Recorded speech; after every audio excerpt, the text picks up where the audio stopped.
जाट समाज के लोग बीजेपी की केंद्र व राज्य सरकार की भी किसान विरोधी रही नीतियों व कार्यशैली आदि से कतई भी खुश नहीं रहे हैं। जाट समाज का अधिकांश वोट कांग्रेस पार्टी को ही चला गया। बीएसपी का दलित बेस वोट पूरा का पूरा इनेलो के उम्मीदवारों को ट्रांसफर हुआ है। इनमें आपस में फूट होने की वजह से फिर इसका भी ज्यादातर लाभ बीजेपी को ही मिल गया है। कल जम्मू कश्मीर व हरियाणा प्रदेश में विधानसभा चुनाव के आए नतीजों में हमारी पार्टी की जो स्थिति रही है तो उसके बारे में मैं ये कहना चाहूँगी कि हरियाणा कृषि प्रधान प्रदेश है। यहाँ कृषि से जुड़े खासकर जाट समाज के लोग बीजेपी की केंद्र व राज्य सरकार की भी किसान विरोधी रही नीतियों व कार्यशैली आदि से कतई भी खुश नहीं रहे हैं और अभी भी खुश नहीं हैं, जिसकी खास वजह से ही बीजेपी को सत्ता में आने से रोकने के लिए इस बार जाट समाज का अधिकांश वोट कांग्रेस पार्टी को ही चला गया, जिससे फिर इनेलो व बीएसपी के बने गठबंधन को भी इस समाज का वोट एक आधी सीट को छोड़कर लगभग ना के बराबर ही मिला है। लेकिन इनकी जातिवादी मानसिकता की वजह से जाट समाज का वोट बीएसपी उम्मीदवारों को तो बिल्कुल भी नहीं मिला है,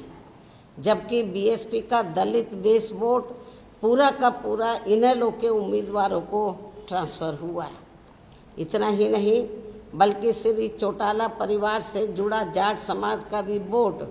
इनमें आपस में फूट होने की वजह से फिर इसका भी ज़्यादातर लाभ बीजेपी को ही मिल गया है। वहीं दूसरी तरफ गैर जाट समाज का वोट भी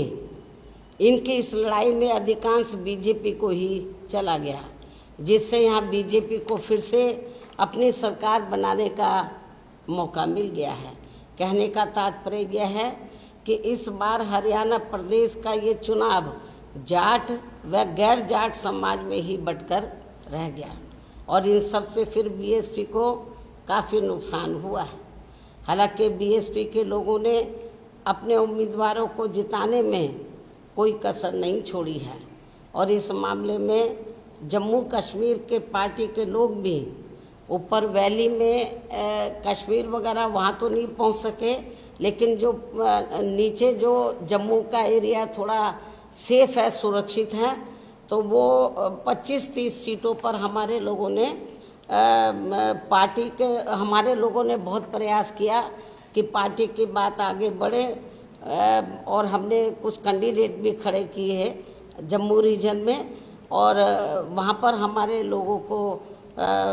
वोट पड़ा है। सीट तो नहीं निकाल पाए, कुछ सीटों पर अच्छा खासा वोट मिला है। इन सभी की जितनी भी इन वर्कर ने कोई कसर नहीं छोड़ी है, लेकिन हालात कुछ ऐसे बन गए जैसे हमने इनेलो से हरियाणा में अलायंस किया तो हमें जाट समाज का वोट मिला ही नहीं बीजेपी को हराने के लिए, या बीजेपी को सत्ता में बीजेपी वापस ना आए तो जाट वोट एक तरफा तो वो कांग्रेस को चला गया। तो बीएसपी के कैंडिडेट को केवल दलितों का वोट ही पड़ के रह गया। यदि वो थोड़ा वोट भी हमें 2-3% मिल जाता तो हमारी कुछ सीटें ज़रूर निकल आती, लेकिन जाट समाज का वोट वो बीजेपी को सत्ता में आने से रोकने के लिए वो कांग्रेस को चला गया। और वैसे भी जैसे उत्तर प्रदेश में जाट समाज की जो मानसिकता है वो काफ़ी हद तक बीएसपी की वजह से बदली है। उनकी जातिवादी सोच काफ़ी उत्तर प्रदेश में जाट समाज की बदली है, लेकिन अभी हरियाणा में नहीं बदली है। तो उनकी जो मानसिकता है दलितों के मामले में तो वो भी अभी पूरे तौर से परिवर्तित नहीं हुई है। और